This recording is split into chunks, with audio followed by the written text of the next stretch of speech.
Hello friends, welcome to my YouTube channel only chemistry.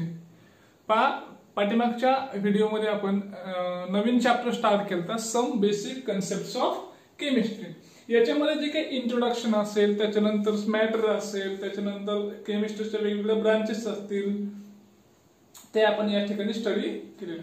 आता आपण पाहणार आहे स्टेट ऑफ मॅटर. मॅटरच्या काय स्टेट असतील, बरोबर. चला तर मग स्टार्ट करूया. Matter are classified into three types.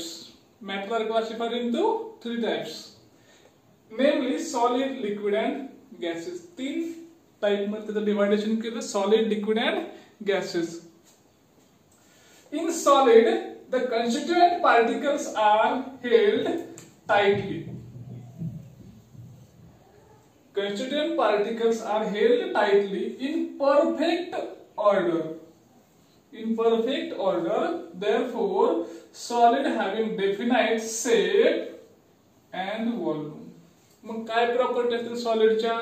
तर पहा, सॉलिडची जी काय फोर्स ऑफ अट्रॅक्शन असेल ते कसं आहे? टाइटली आहे, म्हणजे स्ट्रॉंगर आहे. There is a stronger force of attraction. They are arrange in a perfect order. Perfect order म्हणजे कसं?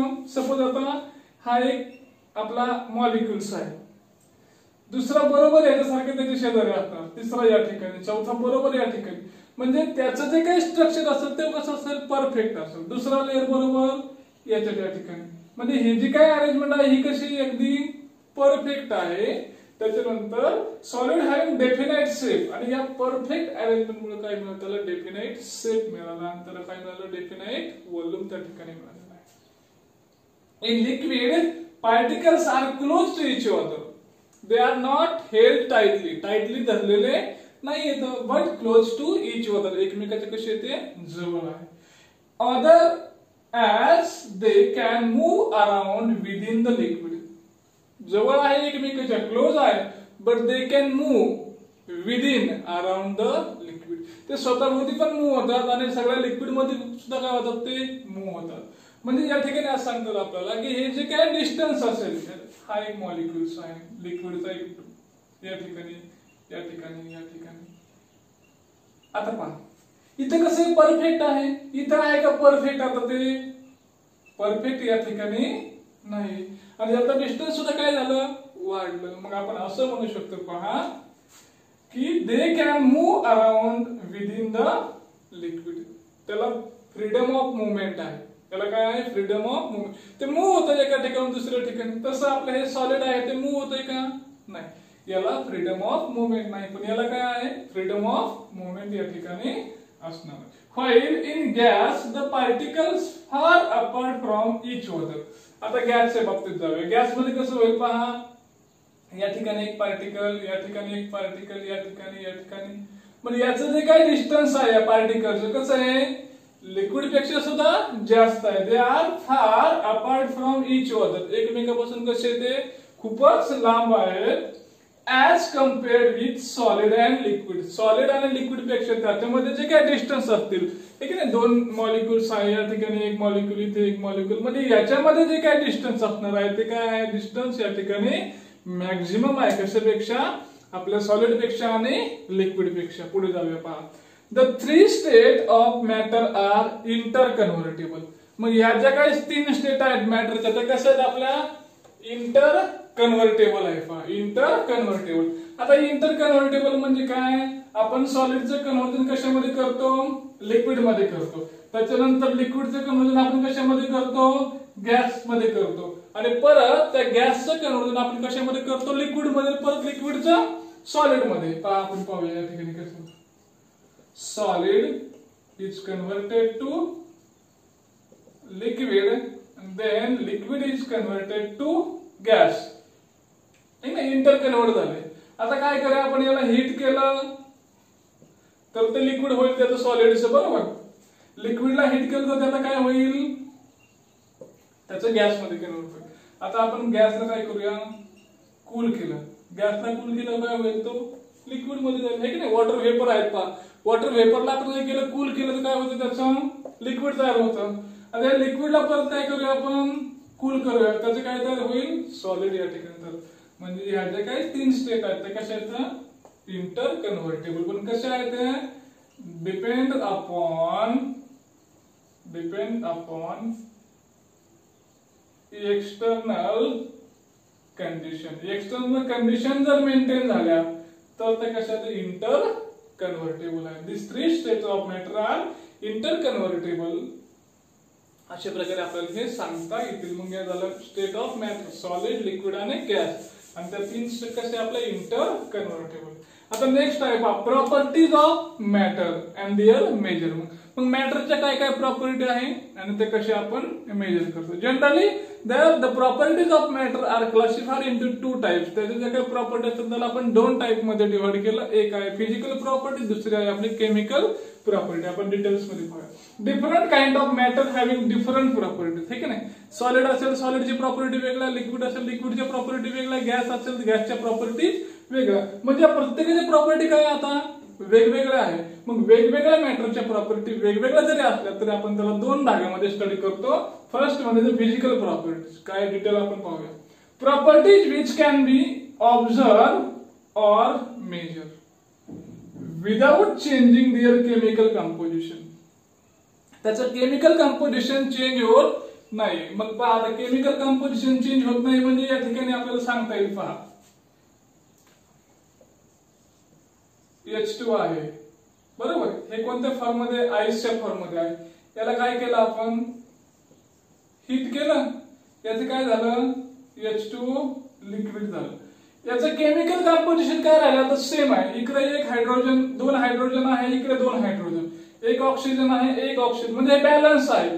तसं या ठिकाणी काय म्हणतो आपण? Without changing their chemical composition. त्याचं केमिकल कंपोजिशन काय या ठिकाणी चेंज होत नाही. त्या प्रॉपर्टीला आपण म्हणतो physical properties. For example colour, odour, density, melting point, boiling point etcetera are physical property. मग कोणत्या फिजिकल प्रॉपर्टी आहेत? आपल्याला इझिली अपीअरन्स होणार. ठीक आहे. समोरून दिसतं लगेच आपल्याला, त्याला म्हणतो आपण फिजिकल. कलर असेल त्याचा, आहे की नाही. कलर कसा येतो? ओडर म्हणजे त्याला कशाच प्रकारचं स्मेल येतं त्याला, आहे की नाही. डेन्सिटी किती आहे त्याची, आहे की नाही. 1 लिटर वॉटर घेतलं त्याची डेन्सिटी तेवढीच आहे, एकच आहे. 10 लिटर घेतलं त्याची डेन्सिटी तेवढीच आहे, ते चेंज होत नाही. किंवा मेल्टिंग पॉइंट आहे, 1 ग्रॅमचा मेल्टिंग पॉइंट घेतला किंवा 10 ग्रॅमचा मेल्टिंग पॉइंट घेतला, तो काय येणार आहे त्याचा? सारखा येणार आहे. मग ह्या ज्या काही प्रॉपर्टी आहेत या फिजिकल प्रॉपर्टी आहेत त्याच्या. दिस आर द फिजिकल प्रॉपर्टीज. पुढे जाऊया. सेकंड आहे आपले chemical properties. Substances undergoes chemical change and thereby exhibit change in chemical composition. आता केमिकल कंपोजिशन चेंज होतं त्याचं पहा. मग सपोज आता खाली एक्झाम्पल दिले पहा. For example coal burns with air to produce CO2. म्हणजे कोल आहे पहा आपला, कोल प्लस एअर, त्याच्यापासून काय तयार होत आहे? कार्बन डायऑक्साइड, आहे की नाही. कोल मध्ये कार्बन आहे, एअर मध्ये ऑक्सिजन आहे, काय मिळेल आपल्याला? Carbon dioxide. मग आता इथं कोलच्या प्रॉपर्टी किंवा कार्बनच्या प्रॉपर्टी, ऑक्सिजनच्या प्रॉपर्टी आणि या ठिकाणी CO2च्या प्रॉपर्टी, या काय प्रॉपर्टी सगळ्या सारख्या आहे का? नाही. याचं जे काही कंपोजिशन आहे तर याचं असणार आहे का? There is a change in a chemical composition. ज्या प्रॉपर्टी मध्ये काय होतं? केमिकल कंपोजिशन चेंज होतं, त्याला म्हणतो आपण केमिकल प्रॉपर्टीज. त्याला काय म्हणतो आपण? Chemical property. अशा प्रकारे ह्या दोन प्रॉपर्टी आहेत. या दोन प्रॉपर्टी जर काय करतो आपण, आपला जो काही मॅटर असेल तो दोन प्रॉपर्टी दाखवतो. एक आहे फिजिकल प्रॉपर्टी, दुसरा आहे आपलं केमिकल प्रॉपर्टी. अशा प्रकारे आपल्याला या प्रॉपर्टी बद्दल सांगता येईल. आता त्या प्रॉपर्टीचं मेजरमेंट कसं करतो आपण, त्या प्रॉपर्टी आपण मोजतो कशा, डिटेलमध्ये पाहूया. चला तर नेक्स्ट आहे पहा आता मेजरमेंट ऑफ प्रॉपर्टी. त्या प्रॉपर्टी आपण कशा मेजर करतो त्याच ठिकाणी आपण पाहणार. पहा, many properties are quantitative in nature. कशी प्रॉपर्टी आहे त्या? क्वांटिटेटिव्ह आहे. क्वांटिटेटिव्ह म्हणजे नंबर्स मध्ये आहेत, हे की नाही. 2 आहे, 4 आहे, 1 आहे, 3 आहे, 6 आहे, 10, 15, 16, 20, 22, 25. It may be any numbers, any number. They are quantitative. काहीतरी क्वांटिटी आहे. 1 ग्रॅम आहे, 2 ग्रॅम आहे, 4 ग्रॅम आहे, 1 लिटर आहे, 2 लिटर आहे, ठीक आहे. ती कशी आहे? Quantitative. Something is measured it compared with standard values. These values not changing. आपण काहीतरी मोजतोय पहा, वजन करतोय, आपण घेतलंय वजन काटा हातामध्ये, वजन करतोय आपण पहा, है की नाही. एका पारड्यामध्ये एक आपण वजन टाकतोय, है की नाही, स्टँडर्ड आहे, म्हणजे ते समजा 1 किलोचं असेल तर ते 1 किलो बरोबर काय करतो आपण, दुसरी जी काही व्हॅल्यू आपल्याला मेजर करायची ती काय करतो आपण, कम्पेअर करतो. Something is measured, it compared with the standard value. त्या स्टँडर्ड व्हॅल्यू बरोबर काय करतो आपण, त्याला कम्पेअर करतो. दिस व्हॅल्यू नॉट चेंजिंग, म्हणजे जी काही स्टँडर्ड व्हॅल्यू आहे आपली ती चेंज होते का, ती चेंज होत नाही. ती कशी राहते, फिक्स राहते. दिस आर द रिप्रोड्युसिबल. ती व्हॅल्यू कशी मग आता रिप्रोड्युसिबल आहे. आणि जी व्हॅल्यू आपल्याला मेजर्ड करायची ती काय करतो आपण, चेंज करतो, है की नाही. 1 किलो पाहिजे आपल्याला, थोडी जास्त झाली काय करणार आपण, त्याला कमी करणार त्या ठिकाणी. मग ही जी काही व्हॅल्यू आपण मोजतो तिला काय करतो आपण, स्टँडर्ड व्हॅल्यू बरोबर कम्पेअर करतो. Area, mass, length, pressure, volume, time etcetera are quantitative. Etcetera are quantitative. ह्या ज्या काही प्रॉपर्टी असतात त्या क्वांटिटी मध्ये मोजतो. जसं की आपण पहा, एरिया आहे पहा, 10 स्क्वेअर मीटर आहे, 100 स्क्वेअर मीटर आहे. मास आहे पहा, 10 ग्रॅम आहे, 20 ग्रॅम आहे. लेंथ आहे, है की नाही, लेंथ आपण सेंटीमीटर मध्ये मोजतो, मीटर मध्ये मोजतो, 10 centimetre, 20 centimetre.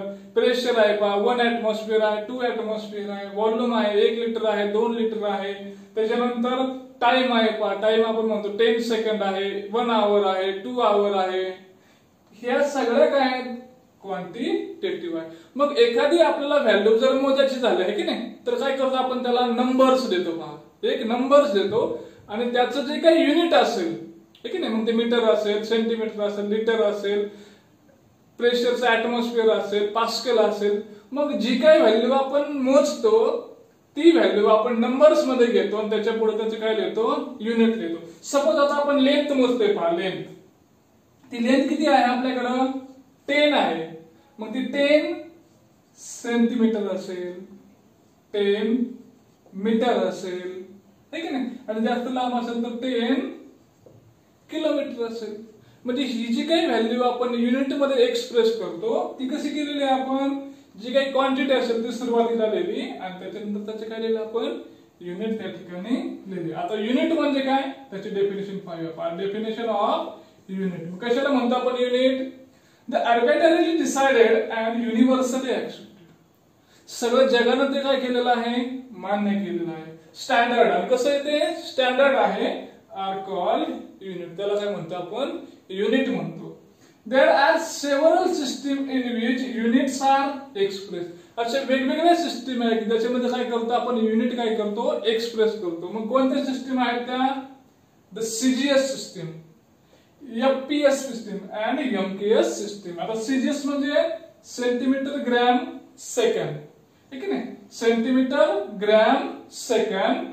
FPS foot pound second and MKS is meter kilogram and second. Metre, kilogram and second. असे त्याचे वेगवेगळ्या सिस्टीम्स असतील. त्या सिस्टीम मध्ये आपण मोजतो. सपोज आता काय आहे, अगदी आपल्याकडं एक सबस्टन्स आपल्याला वेट करायचा आहे.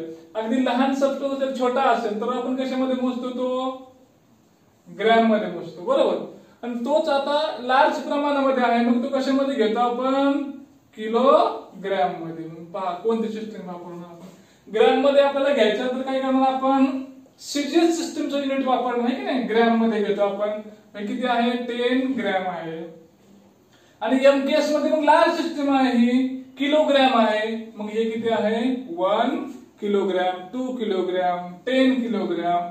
मग ही जी काय सिस्टीम आहे ती लार्ज स्केल साठी वापरली जाते. अशा प्रकारे आपण मेजरमेंट ऑफ प्रॉपर्टी, कशा प्रकारे आपण त्या प्रॉपर्टी मेजर करतो. तर काय करतो आपण, प्रॉपर्टी मेजर करताना it is always compared with the standard value. Standard value बरोबर त्याला आपण कम्पेअर करतो आणि लिहिताना काय करतो आपण, त्याला तर सुरुवातीला जी काही क्वांटिटी असेल ती क्वांटिटी आपण लिहितो, त्याच्यानंतर त्याचं काय लिहितो, युनिट लिहितो.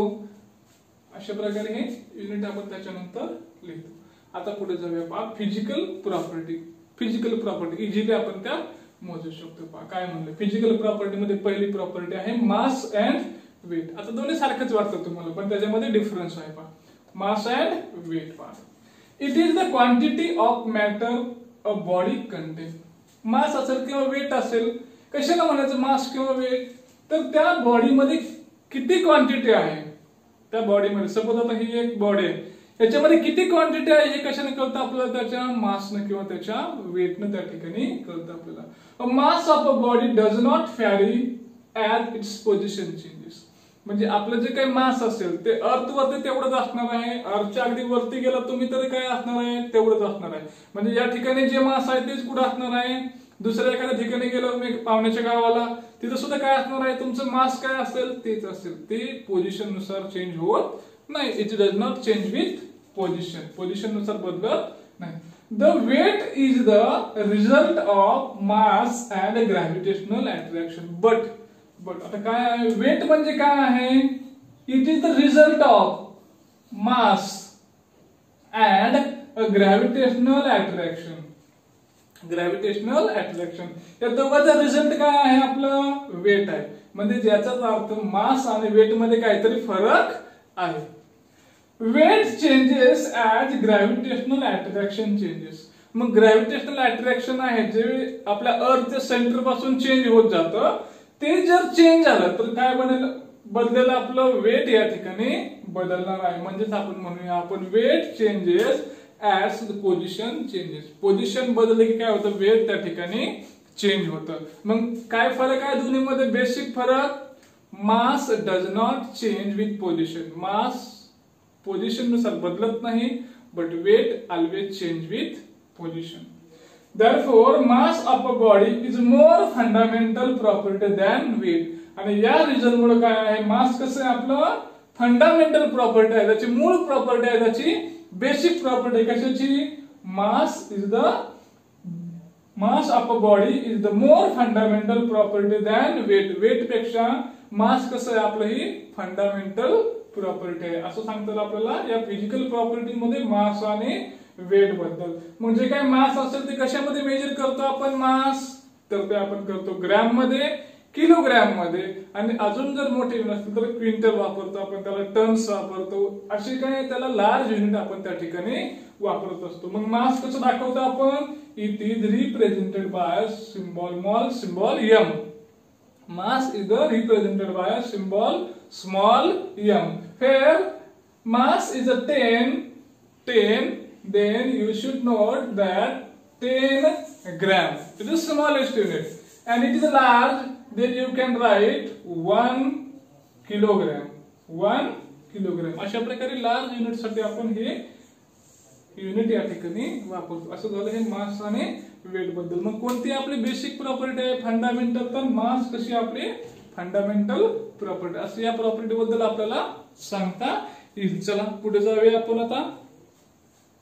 नेक्स्ट पॉइंट आहे आपला एसआय युनिट. आता एसआय युनिट म्हणजे जे काय आपल्या सिस्टीम्स आहेत पहा, एमपीएस सिस्टीम आहे, सीजीएस सिस्टीम आहे, एफपीएस सिस्टीम आहे. ह्या ज्या सिस्टीम आहेत याच्यापेक्षा इंटरनॅशनल स्टँडर्ड सगळीकडे पूर्ण ठिकाणी वापरले जातात. सिस्टीम इंटरनॅशनल असे काही युनिट्स या ठिकाणी तयार केलेले आहेत पहा. In 1960, the General Conference of Weight and Measure, कधी 1960 मध्ये, proposed revised metric system called International System of Unit, that is SI unit. या युनिट पेक्षा जनरली आपण जे युनिट वापरतो ते कसे असतात? SI असतात. आणि ते कधी घेतले आपण? ते 1960 मध्ये आपण ते काय केले? या कॉन्फरन्सने काय केलं? ते रिवाइज केलेलं आहे. The SI system has 7 base unit. याला काय आहेत? 7 base unit आहेत. These are fundamental unit. त्या युनिटला आपण काय म्हणतो? फंडामेंटल युनिट म्हणतो. आणि हे कोणते 7 बेस युनिट आहेत आपण या ठिकाणी या टेबल मध्ये पहा. Length, mass, time, electric current, thermodynamic temperature, amount of substance and luminous intensity. These are the 7 base quantity. या 7 कशा आहेत? बेसिक क्वांटिटी आहेत.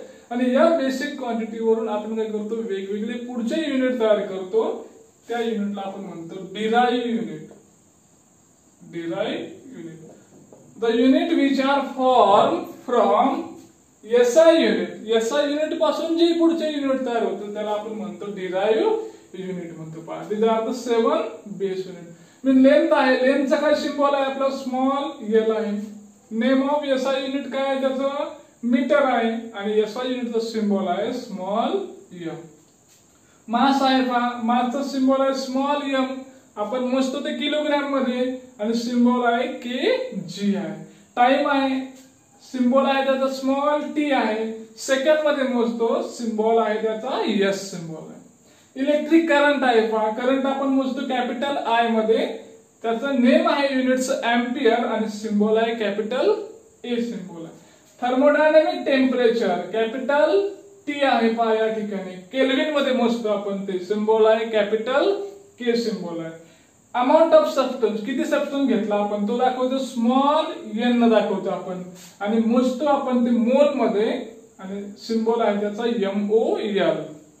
ल्युमिनस इंटेन्सिटी आहे आपण दाखवतो ते आय फी न दाखवतो, आय फी ते मोजतो आपण कॅन्डेला मध्ये आणि त्याचा सिम्बॉल आहे CD. असं हे काय आहे 7 आपले बेसिक फंडामेंटल युनिट आहे. या युनिट वरून पुढे आपण काय पाहतो, जे काही प्रॉपर्टी असतील त्या प्रॉपर्टीचे युनिट्स काय असतात, जसं की फिजिकल प्रॉपर्टी आहे, मग फिजिकल प्रॉपर्टी मध्ये मास असेल, वेट असेल, लेंथ असेल, हे सगळे काय आहे आपण पुढचे प्रॉपर्टी या युनिट मध्ये आपण मोजत असतो. मग चला पुढे जाऊया त्याच्या प्रॉपर्टीकडे, फिजिकल प्रॉपर्टीकडे.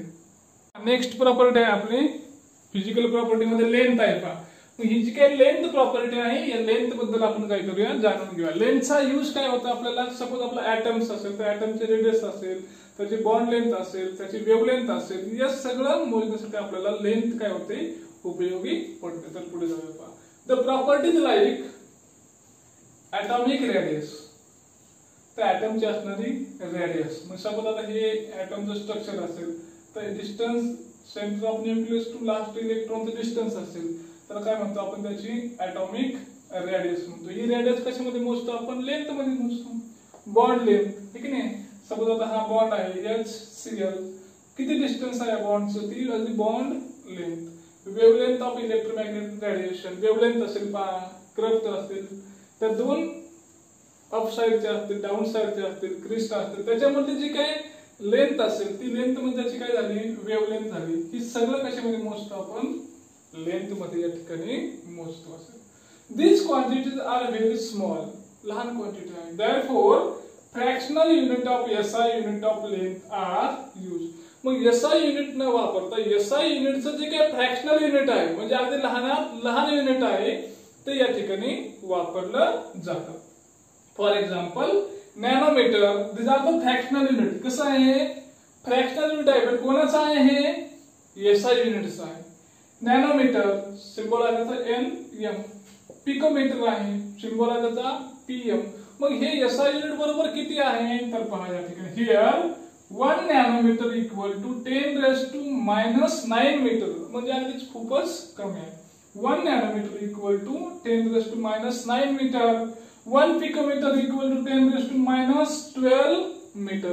म्हणजे ह्या ज्या काही व्हॅल्यूज आहेत अगदीच खूपच कमी आहे. म्हणून हे मोजण्यासाठी आपण काय करतो, फ्रॅक्शनल युनिट त्या ठिकाणी वापरतो. हे झालं या लेंथच्या बाबतीत. आता आपली तिसरी प्रॉपर्टी आहे व्हॉल्यूम. त्या व्हॉल्यूम कडे जाऊया.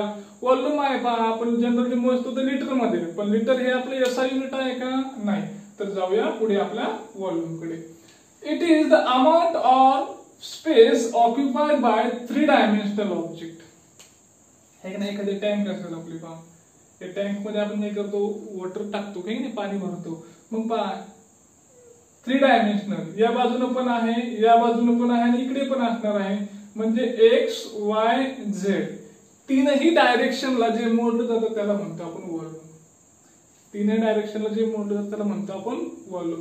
म्हणजे इकडे किती आहे, हे 1 सेंटीमीटर आहे, इकडे 1 सेंटीमीटर, इकडे 1 सेंटीमीटर, किंवा इकडे किती असेल, मीटर असेल, है की नाही. याच्यामध्ये म्हणजे 3 डायरेक्शनला जे मोडलं जातं त्याला म्हणतो आपण व्हॉल्यूम म्हणतो. It does not depends upon shape. मग शेप वर डिपेंड आहे का व्हॉल्यूम, नाही. आता लिक्विड आहे, लिक्विडला शेप आहे का आपल्याकडे, नाही. पण लिक्विड आपण ज्यामध्ये भरू त्याला काय करतात, शेप मिळतो. म्हणजे हे शेप वर डिपेंड नाही. Generally litre is use for volume measurement. आपण काय करतो, लिटर हे युनिट काय करतो, व्हॉल्यूम मेजरमेंट साठी वापरतो. But which is not a SI unit, ते SI युनिट नाहीये. For example 1 litre equal to 1 decimeter cube, which is equal to 1000 ml, or which is also equal to 1000 centimeter cube.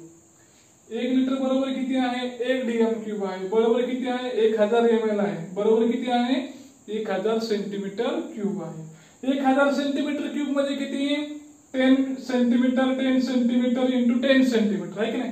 त्याची लांबी, रुंदी आणि उंची किती आहे, बरोबर 10 सेंटीमीटर आहे. त्यात जे काही आपलं व्हॉल्यूम असेल ते किती असेल, 1000 सेंटीमीटर क्यूब असेल. SI unit of volume is metre cube असेल. मग काय असेल त्याचं युनिट, मीटर क्यूब. आणि हे जे काय असेल हे अगदी लहान युनिट आहे, त्याचं काय सेंटीमीटर क्यूब आहे. पहा, different kind of glasswares are use for volume measurement. लॅबमध्ये जे काही आपण एक्सपेरिमेंट करतो, जे काही व्हॉल्यूम बनवतो आपण आहे की नाही, सोल्युशन प्रिपेअर करतो, हे सोल्युशन प्रिपेअर करायला आपण वेगवेगळ्या प्रकारचे ग्लासवेअर वापरतो. मग त्याच्यामध्ये ब्युरेट असेल, पिपेट असेल, व्हॉल्यूमेट्रिक फ्लास्क असेल, हे सगळे जे काही इन्स्ट्रुमेंट आहेत, ग्लासवेअर आहेत, याच्यावर मार्किंग केलेलं असतं. म्हणजे इथपर्यंत भरलं की ते 10 ml चं व्हॉल्यूम आहे, त्याचं 20 ml आहे, 25 ml आहे. मग त्याच्यावर जे मार्किंग करून ठेवलं जातं की याचा यूज काय होतं, आपल्याला इझिली आपण त्या ठिकाणी त्याचं सोल्युशन तयार करू शकतो. मग असे वेगवेगळे ग्लासवेअर आपण लॅबमध्ये वापरत असतो. हे झालं आपलं त्या तिसऱ्या फिजिकल प्रॉपर्टी आहे व्हॉल्यूम, त्याबद्दल आपल्याला या ठिकाणी सांगता येईल. चला पुढे जाऊया. नेक्स्ट प्रॉपर्टी आहे आपल्या 4 नंबरची डेन्सिटी आहे की नाही. आपण म्हणतो एखाद्या लिक्विडची डेन्सिटी आहे, तर ती डेन्सिटी काय आहे आपण पाहू. Density of a substance is the mass per unit volume of a substance. म्हणजे मास आणि व्हॉल्यूम या दोघांचे जे काही रेशो असेल त्याला काय म्हणतो आपण, डेन्सिटी म्हणतो.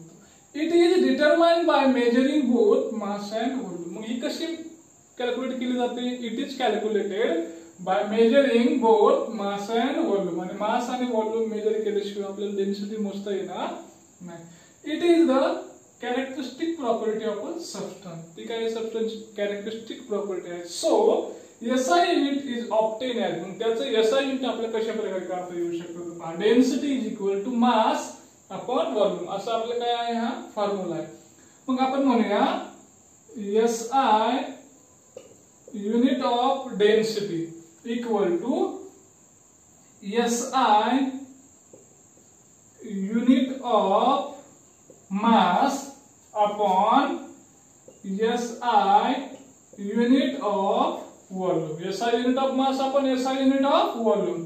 मग काय युनिट आहे SI युनिट मासचं, तर आहे किलोग्रॅम, आणि व्हॉल्यूमचे काय आहे मीटर क्यूब आहे. मग हे झालं आपल्या डेन्सिटीचं युनिट. काय युनिट झालं, किलोग्रॅम पर मीटर क्यूब, किंवा अजून वेगळ्या प्रकारे लिहिलं जातं हे kilogram metre raise to -3, kilogram metre raise to -3. किंवा सीजीएस सिस्टम मध्ये हे युनिट कसं येईल आपल्याला, सीजीएस मध्ये आपण हे मोजतो ग्रॅम मध्ये आणि हे मोजतो ml मध्ये. मग कसं येईल हे, gram per ml, gram per ml, किंवा ग्रॅम ml रेस टू -1, किंवा अजून सेंटीमीटर मध्ये घेतलं तर gram per centimetre cube, gram per centimetre cube, किंवा ग्रॅम सेंटीमीटर रेस टू -3. अशा प्रकारे याचं काय आहे, डेन्सिटीचं युनिट आहे. आता प्रॉपर्टी मधली शेवटची प्रॉपर्टी आपली टेम्परेचर आहे. याच्याविषयी आपण या ठिकाणी पाहूया. Temperature, temperature is the measurement of hotness, गरम आहे की तिथे, किंवा कोल्डनेस का थंड आहे, हे मोजतो. म्हणजे आपण त्याचं मोजतो temperature. It is the measurement of hotness और कोल्डनेस ऑफ एन ऑब्जेक्ट. तो ऑब्जेक्ट किती थंड आहे किंवा किती गरम आहे हे मोजणं म्हणजे त्याचं काय आहे, टेम्परेचर आहे. There are 3 common scale to measure temperature. 3 common scale आहे की ज्यानुसार आपण टेम्परेचर मेजर करतो. Which are, one first is degree Celsius, degree Celsius आहे, डिग्री फेरेनहाइट आहे, and third one is a Kelvin. 3 unit आहे, डिग्री सेल्सियस, डिग्री फेरेनहाइट आणि Kelvin. Kelvin is the SI unit. Kelvin काय आहे मग याचं, SI unit आहे. पहा, thermometers are use for generally measurement of temperature. Thermometer आपण टेम्परेचर मेजरमेंट करण्यासाठी वापरतो. मग तो जो थर्मोमीटर आहे त्याच्यावरती वेगवेगळ्या प्रकारचे रिडिंग्स असतात, आहे की नाही, व्हॅल्यू लिहिणं, ते त्याच्यावर रिडिंग लिहिणं म्हणजे त्याला आपण म्हणतो कॅलिब्रेशन, म्हणजे स्टँडर्ड केलेलं आहे त्याला. Thermometers are calibrated in Celsius as 0 degree Celsius to 100 degree Celsius. मग 0 डिग्री सेल्सियस काय आहे आपला, तर वॉटरचा फ्रीजिंग पॉइंट आहे, आणि 100 डिग्री सेल्सियस वॉटरचा बॉइलिंग पॉइंट आहे. हे दोन स्केल त्या ठिकाणी असतात. Thermometer scale temperature scale are related with each other. म्हणजे काय दोन टेम्परेचर स्केल असतील, मग हे डिग्री सेल्सिअस असेल आणि डिग्री फेरेनहाइट असेल किंवा केल्विन असेल, याच्यामध्ये काय रिलेशन आहे. Degree Fahrenheit equal to 9/5 degree Celsius plus 35.